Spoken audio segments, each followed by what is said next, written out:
Canada has decades of experience producing nuclear energy, and the federal government hopes that could provide a big boost for the economy. It's planning to scale up the use of nuclear power at home and sell Canadian technology abroad. The CBC's Karina Roman has the details of this new strategy.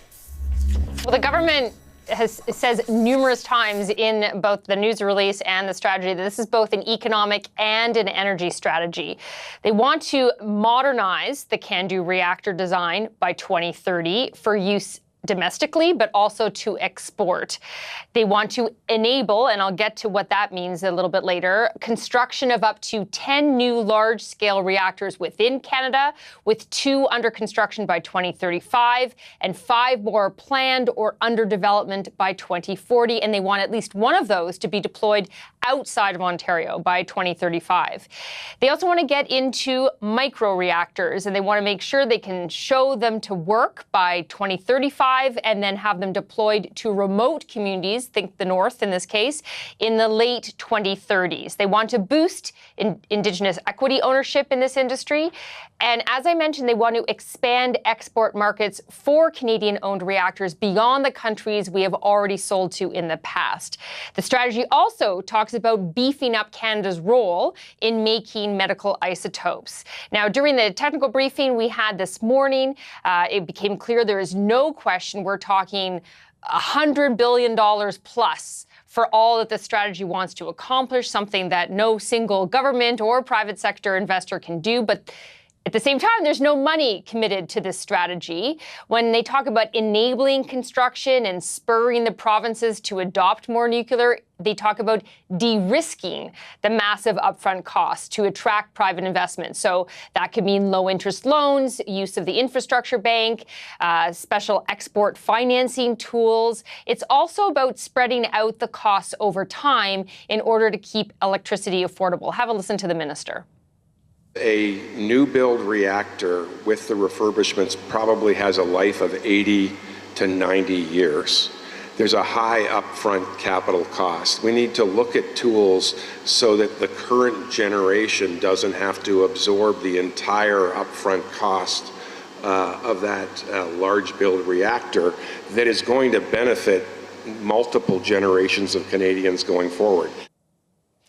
So they say expect a draft policy on specific federal financing options by April 2027.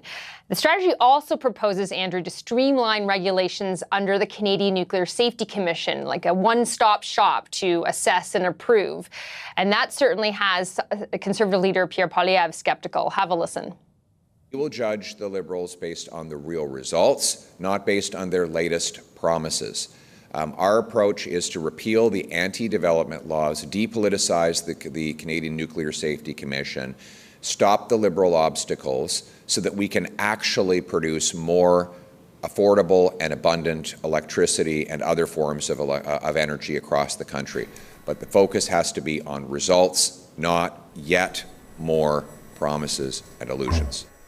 And Karina, Minister Tim Hodgson said Canada can't stand still on this. What's behind this apparent nuclear renaissance?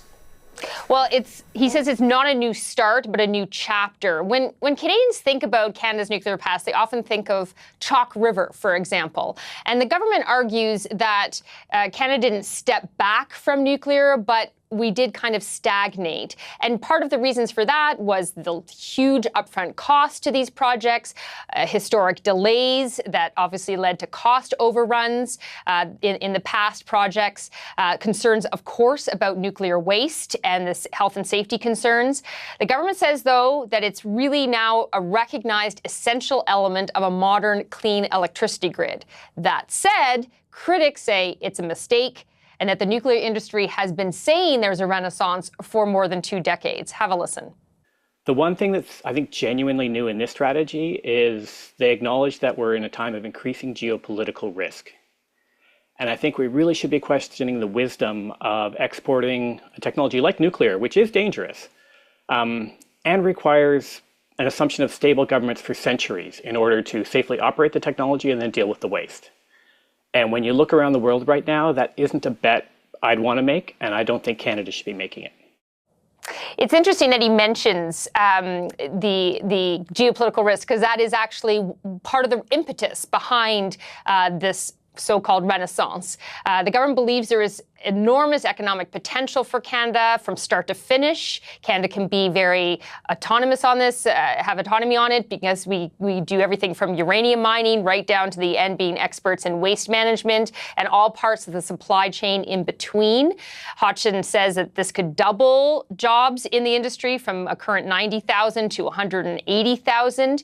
But the government says right now we're not at our potential, and they see other countries also seeing the potential of nuclear, that the race is now on to be in this space, and it's bolstered by global factors. When you look at the trade situation with the U.S., when you look at the recent energy crisis because of the U.S. and Israeli war with Iran, it makes nuclear proponents say that now actually is the time to really expand in this space, despite what critics say.